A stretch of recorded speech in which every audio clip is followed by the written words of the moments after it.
Hi, I'm Mark. Welcome back to Foothill Paint and Fabrication. Well, last week's video on best practices on sand scratches, guide coating, shrinkage of material, plastic body fillers, it generated a lot of good questions from you guys and I really appreciate it. You made me think of things that I just do without thinking that I should probably go ahead and show you guys. I have shown some of this in the past, but that's back when the channel was small and probably nobody was watching. So we're going to go over them again today. So I want to cover, all of your questions basically. Dry guide coat, how do you get it out of low spot? How do you keep body filler from going where you don't want it to?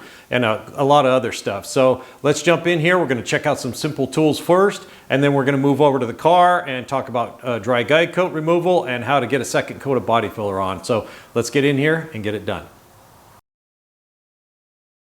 All right, guys, let's just talk about the tools I use all the time, very frequently. You've seen me use this spreader right here. It's very flexible and you can make it do all kinds of stuff. It's made of metal, easy to clean, easy to grip. There's all different kinds of styles and widths of these out there, okay? So these are really good. They're not very expensive. I also have just a putty knife, right? This one's thin, but not as thin. I've got a red handled one around here. It's even thinner that I can really bend. And a lot of guys like using these because you can hold it like this and really get in there and get that body filler down, all right? But you need to bonify them. So you can see that corner right there. I've rounded that corner over on each one, and I took sandpaper and I sanded it nice and smooth, and the edge needs to be sharp, but not razor sharp. It just needs to have a nice edge on it and one you can redress later. The other putty knife I use is this 1-inch putty knife, or 1.25 inches, whatever it is. And I use this a lot to clean up. I scrape off the uncured body filler off of here, then I just walk over to the trash can and I just scrape it off like that, right? And it comes in really handy when I'm doing some glazing or I have a very small spot I want to put body filler in. You try to use that one, you're going to get a big old swash, right? So you just want this to get it down inside there. Now the plastic ones, I started off as a kid using these. I mean, I had to dig around in my drawer. I know I had some, but I just couldn't find it. Some guys still use these and they love them. I don't. The thing is, they're hard to clean. I can take a putty knife and I can scrape these all I want and resand them and redress them. This you start scraping on and you hit the edge and then you get lines in your body filler, and it's just kind of a pain in the butt. So I really don't use them. Now the other spreader you guys saw me use last week, and this is actually for trimming wallpaper if I recall when I bought it all those years ago.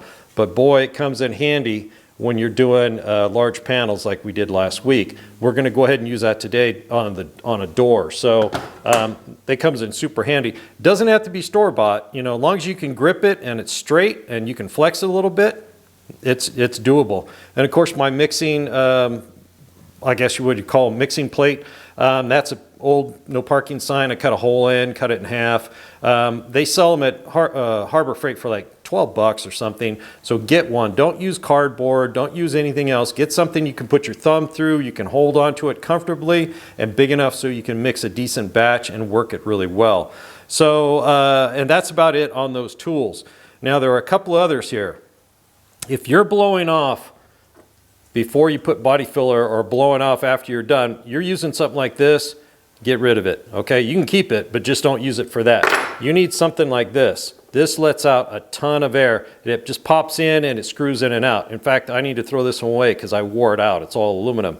So in the meantime, I made this right here. Just plugs in. I put an old fitting on the other end. You crack that wide open, you've got full flow of the air coming out of that air hose, and it moves a lot of material. You use something like this, it just doesn't blow enough volume to move all that. And once I blow it off really well, you see this crappy old tack rag here. This thing has just been used and abused. I go ahead and tack it off and it still picks up dust. You don't want dust on the surface when you're spreading body filler. Think of it like flour on your breadboard when you're making bread, right? It keeps the dough from sticking. You don't want any dust on there when you're putting body filler on. You want the maximum adhesion you can get. So those are my tools. A couple other things. Stir sticks when you're dipping out of your body filler can. Now, you know, you're going to do it, and then the next day or next week you're going to come back and there's going to be some on there, and then you dip that back inside there. Well, a chunk of that kind of semi-hardened stuff could fall off and end up in your mix on your car. It's not going to have catalyst mixed into it. So if you're going to reuse the stir sticks like I do, scrape them off, go over the trash can, scrape them off clean, make sure they're wiped clean so there's no semi-cured or partially dried body filler on there. The other thing, which I'm going to tell you, say it even though I know you guys all know it, you know, here's my mixing stick, right? And I keep sanding it down and put a little edge on it so I can mix better. Never put this back into the can once it's had catalyzed body filler on it. It will cause that to set up, okay? It'll take time, but it will cause it to set up. So always make sure this is just for mixing and you have a separate one for dipping out of the can. All right, we're going to go ahead and over to the car and cover one of the questions I've got a few times on guide coating. So let's go over to the car. Okay, we're over on the right quarter panel. I added some body filler right here after I'd already done this work here. I roughed it down with some 40 grit. Now we're going to go ahead and put some guide coat on here. Now, guys, I can block out without guide coat. Generally, I don't do it, but for you, if you're not got a lot of experience, guide coat will help you quite a bit. So I'm just rubbing that on there real good. We're going to hit it with some 80 grit real quick and see what we see. All right.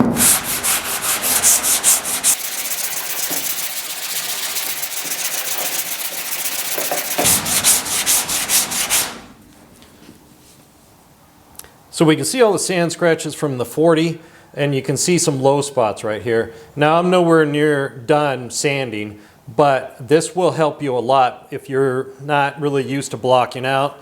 Now, when I do it, I'll block out and rough it out, and then if it's a really tricky area, I'll use guide coat.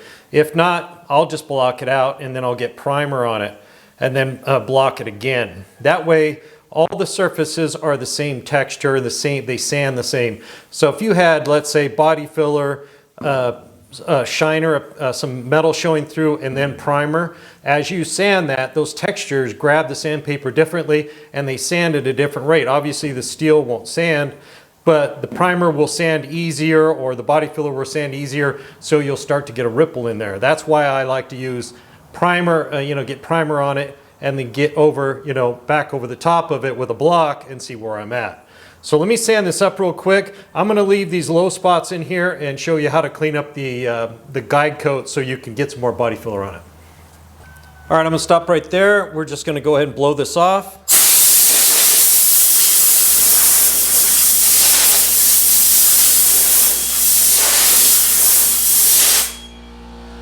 You can see right there, you cannot blow that dry guide coat out of these sand scratches and these low spots, right? So let's say I wanted to fill that some more. I need to get that dry guide coat out of there. So let me show you how I take care of that. All right, I've got a 150 grit scuff pad right here. I happen to have it on the drill, so I can do it with the drill.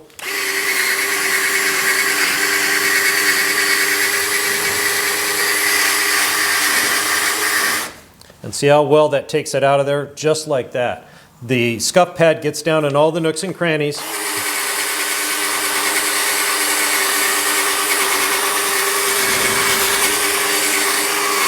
And removes all that guide coat just like that. It's that simple.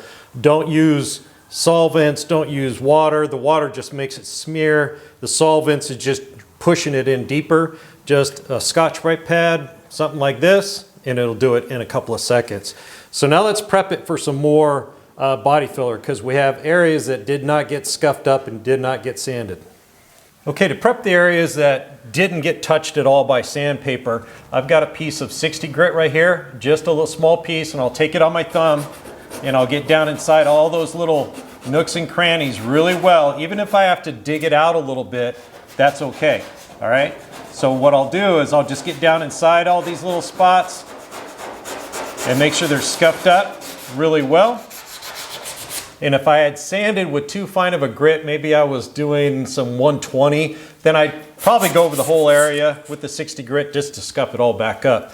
But it's that quick and easy. You don't want to leave the unsanded body filler just by itself. Now, if you're spreading body filler and you run out and you want to keep going, The stuff that's not cured all the way, you can go on from that and keep going. But you don't want to like have fully cured body filler and not rough it up to, you know, put some more body filler over the top of it. So that takes care of the guide coat, how to clean up the guide coat. So let's go ahead and talk about mixing up body filler and getting it spread. All right, guys, before we get into mixing, I forgot one of the questions I got that I want to cover. Now, this Rage Gold here, it's 48 degrees in the shop, and it's still flowing off that stir stick. This is a lot less viscous than, let's say, this lightweight over here. But on a hot summer day, this stuff, it's not going to be runny, but it's going to be very thin, all right? And it tends to drip off your spreader, you know, and it's getting everywhere, and it's like a melting ice cream, right? So at 48 degrees right now, this stuff is fairly cool and it's a lot thicker. It's affected by temperature. On a hot summer day, it's a lot thinner. So if you're working in the summertime and the stuff is just running everywhere and you're having trouble with it, put it in the refrigerator for a while. Don't freeze it because that'll ruin it, but let it cool it down. Cool it down quite a bit.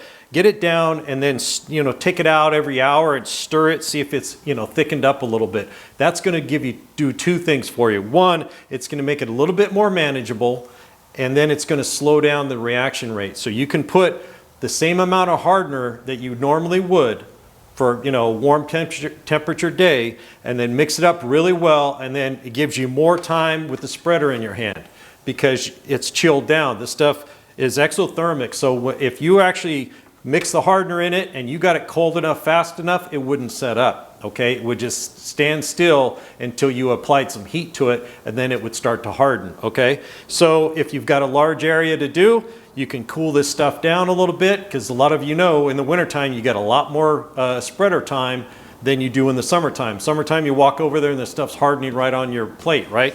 So chill it down a little bit. It'll make it a little thicker. Do not freeze it. It will ruin it, all right? But chill it down a little bit, and that'll help you a lot. At the door, I've got some tape set up to help me keep it going from where I don't want to. One of the other things I want to cover is hardener. Now, last week, or when I did the firewall, I had a tube of hardener this size right here, and I didn't think it was that old, and I kneaded it around. You always want to knead it around before you use it, and if it feels like it's separated or feels chunky in there, you need to throw it away. If you're not sure, open it up after you've kneaded it, and just go out on a piece of, you know, paper towel or something, and put a piece out like that right there. If it comes out nice and creamy, and not chunky at all, even if you want to run your finger through it. If it feels, you know, like toothpaste, nice and smooth, you're good to go. If you feel any chunks in there at all, any hard pieces, or if it comes out runny like clear, basically you need to throw it out. Don't risk it. It's just not worth it, all right? Get a new tube and go from there.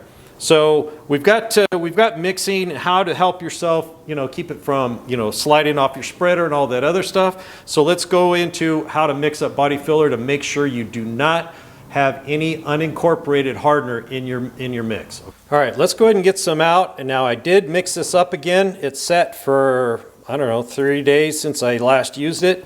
So I always want to make sure you mix it up well. Especially in the summertime, it will start to separate much faster than when it's really cold.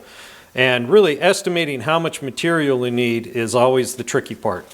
So you just have to do the best you can. I find it's better to throw it away than you know, run up just a little short. You know, it just takes that much more time, and time is of the essence really for me a lot of times. So that looks like just about enough right there. Probably not enough. I know, we're going to add a little bit more.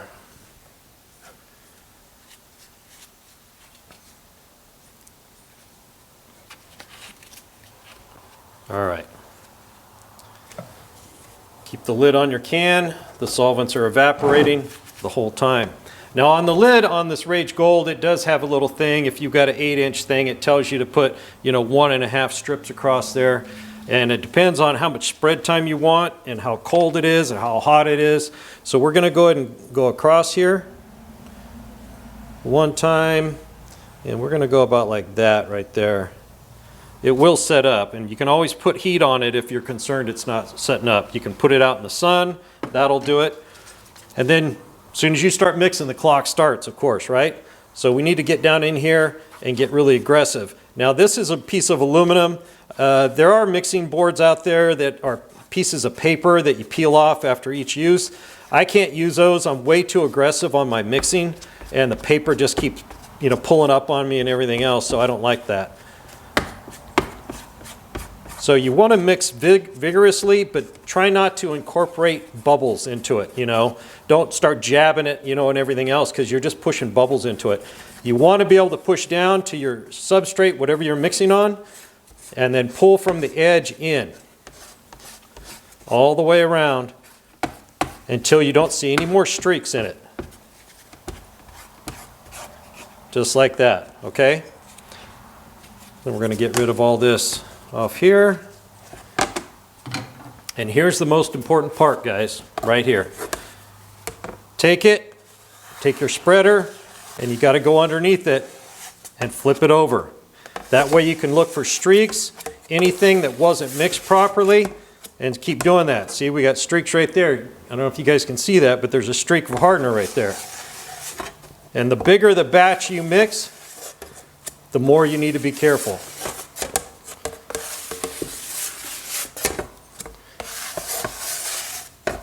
So I do that right there. This is very important. If you have uncured body filler in the mix, it will cause a blister in your paint later. It may take a year, it may take 6 months, it may take 2 years, but it will blister. Let's go over the door real quick before this stuff starts setting up.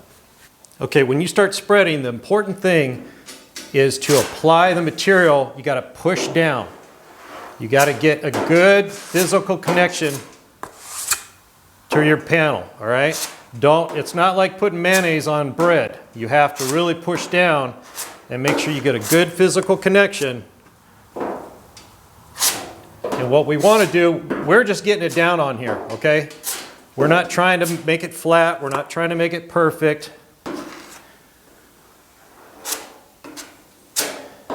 We're just getting it down on here.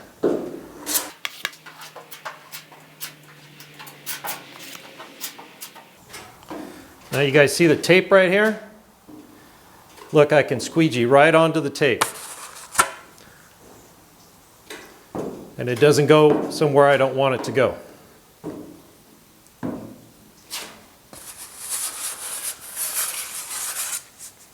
Now, if you find you're getting strings and stuff falling off, it's probably because you're not cleaning your spreader. So try to go to your board and clean that off often.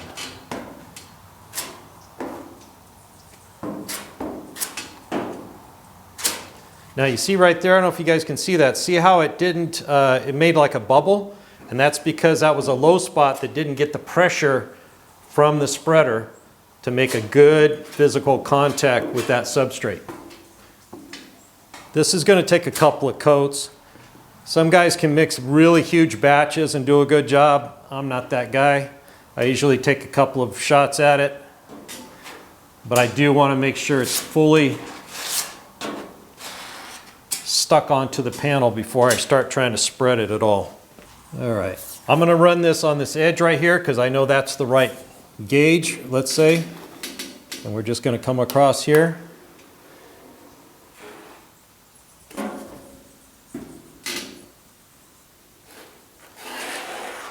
And I know this is pretty good over here, so I'm going to add a little more pressure with my hand on this side to kind of just get that to skim out really thin. And then I have a big low spot right here, so I'm going to grab my spreader and I'm going to scrape it off here and put it right there. And of course, we are under the gun on time. Summertime, this will drive you crazy. You got to do it early morning before the heat comes on.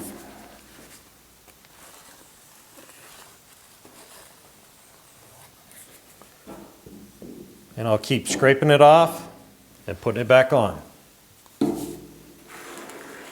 Now this door will be blocked out when it's on the car, so I get all the lines right. But I'm just doing this to kind of prep this door and get it close.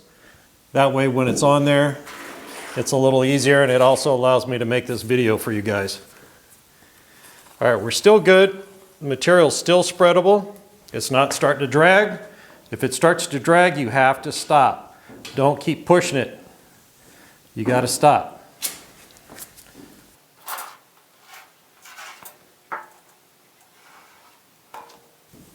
See how I can come right off that tape? And I'm not extending the spread any farther. I still got a low spot right here that keeps coming back. And I'm going to try to add some material here and get that out of there.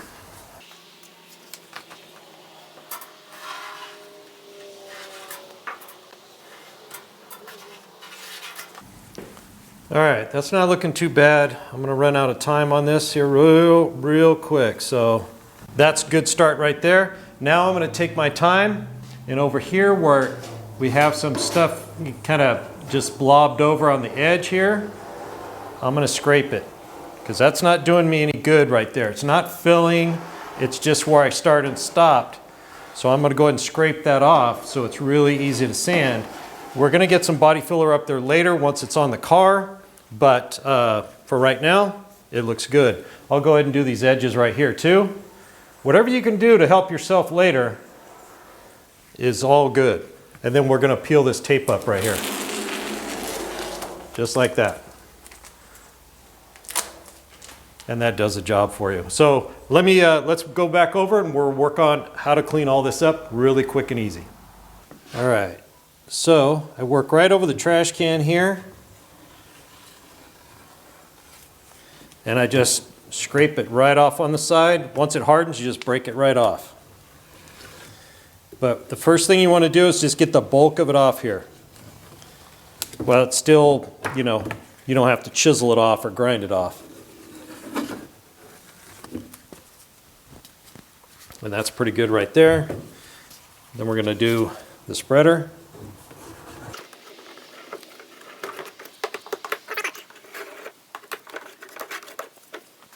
Then our mixing board, whatever we can get off. Both sides and the edges. Okay, while the body filler is still uncured, we're going to take some old lacquer thinner.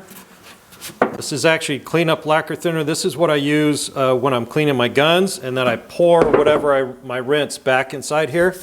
And if you watch this, see how it just cleans up that body filler right off your mixing board? Lacquer thinner will dissolve uncured body filler, okay? So this is your friend right here. It's going to make everything so much easier, so much cleaner.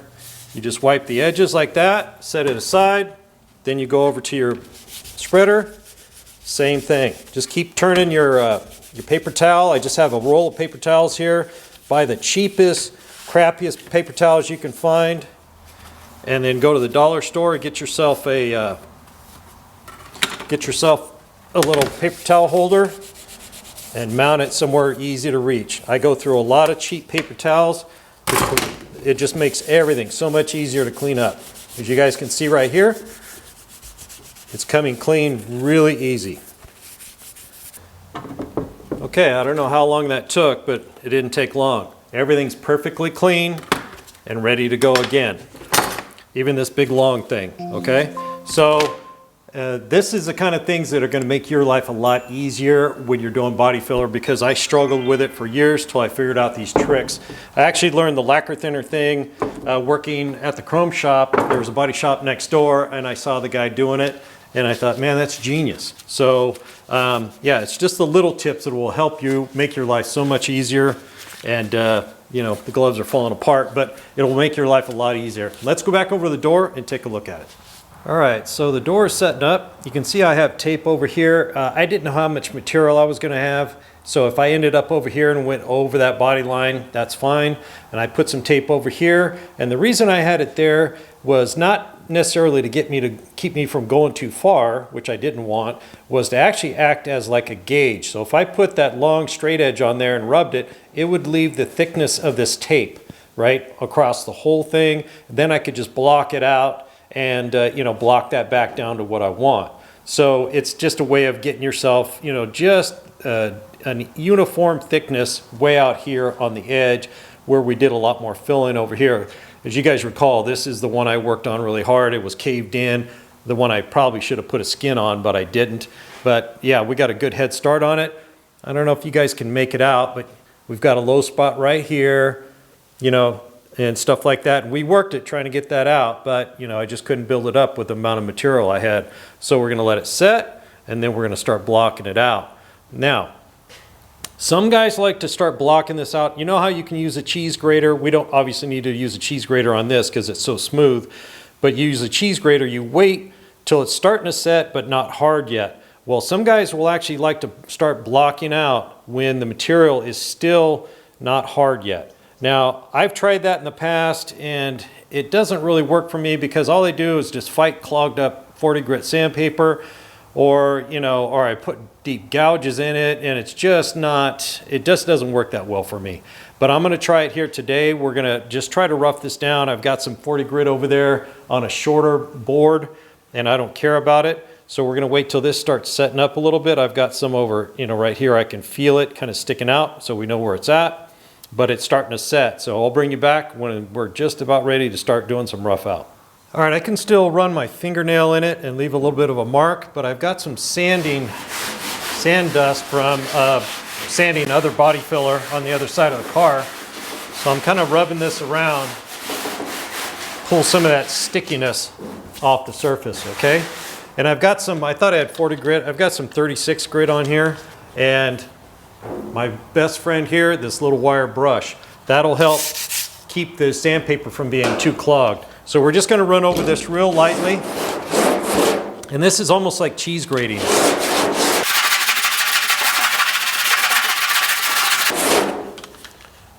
It might be a little too early. You can see it's clogging up the sandpaper. And if we take the wire brush, we can get that stuff off, as long as we get it before it hardens. You usually be able to get that off there.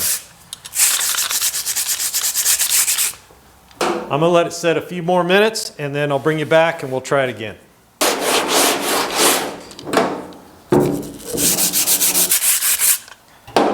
Yeah, it's not working for me like it usually doesn't. So just clogging the paper and not really sanding as well as I'd like.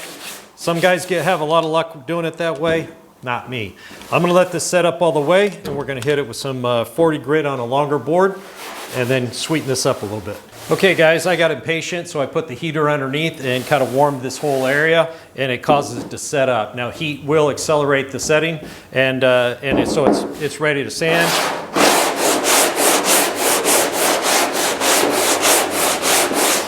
And it's sanding really easy right now. So I think I told you guys this before, but these little wire brushes, they work great for cleaning the grit in your sandpaper. So if it starts clogging up a little bit, you can just brush that right on there and you're ready to go. It extends the life of your sandpaper. It doesn't really dull it either. So the wire brushes are just kind of knocking that stuff out. I'm not gonna go ahead and block all this out. It obviously needs another coat. You can see the high spots coming in, or actually some of the primer starting to pop through. So I knew I couldn't get this done in one coat. I really want to go out to about here, all the way to here. Now, I just don't have the ability to mix that much body filler and get it spread correctly. Now, I have a buddy back in the day when his body shop, he doesn't actually work in the shop anymore, but he could mix up like half a gallon of body filler at one shot, get it mixed properly, and get it on like half a car. It was just amazing to watch him work. But I don't have that talent, so I work within my means. If you guys can do small batches and do it right, do that. If you can do the size I just did and do it, or if you can do a massive amount, long as you're doing it correctly, that's important. So I'll go through and I'm gonna take some 40 grit and I'm gonna rough all these areas that aren't getting sanded, and then we'll put another coat on it. I'm not gonna do it right now, but I just wanted to show you guys that. So we're actually not looking too bad on this door. I'm anxious to get some of this mess I couldn't fix in the sheet metal covered up, just like we did on the quarter panel, but feeling really good about it. Let's move it back over to the bench and wrap this one up. All right guys, just have a couple more questions I want to answer on video here. So last week we talked about outgassing, shrinking, sand scratches, a lot of other stuff. So, the question is, well, how long should I wait? Well, it really depends on the weather or the temperature in your area at the time.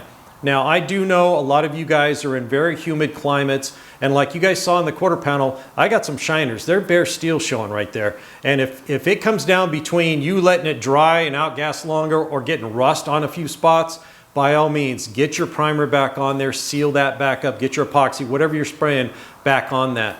Now, but the thing you don't want to do is put on some body filler. Maybe it's thicker than you want, just like happens to me. And then you pile on 2 or 3, 4 wet coats of primer, you know, trying to cover some stuff up so you can block it out. What you've done is you just sealed in all those solvents in the body filler, and now it has to migrate through all that primer as well, which is trying to outgas at the same time. Now, if you're in a hot climate or it's sunny, really nice warm winter day, roll that panel, roll the car out into the sun and let the sun be your friend. Heat will accelerate it, okay? It's gonna help push it out. Now, I know many of you have, you know, sprayed something and then you kind of close the garage or the shop, you come back the next day and you open the door and you're like, wow, it really smells in here. That is not just what you sprayed. That is the solvent coming out of whatever you sprayed or whatever body filler or whatever you did. It's still outgassing, okay? So when the smell starts to die down, you know it's pretty much done. Now, like I said, temperature helps. If you have the luxury of a heated shop or something, leave the heat on, let that heat help pull that solvents out of what material you used or spread or sprayed, okay?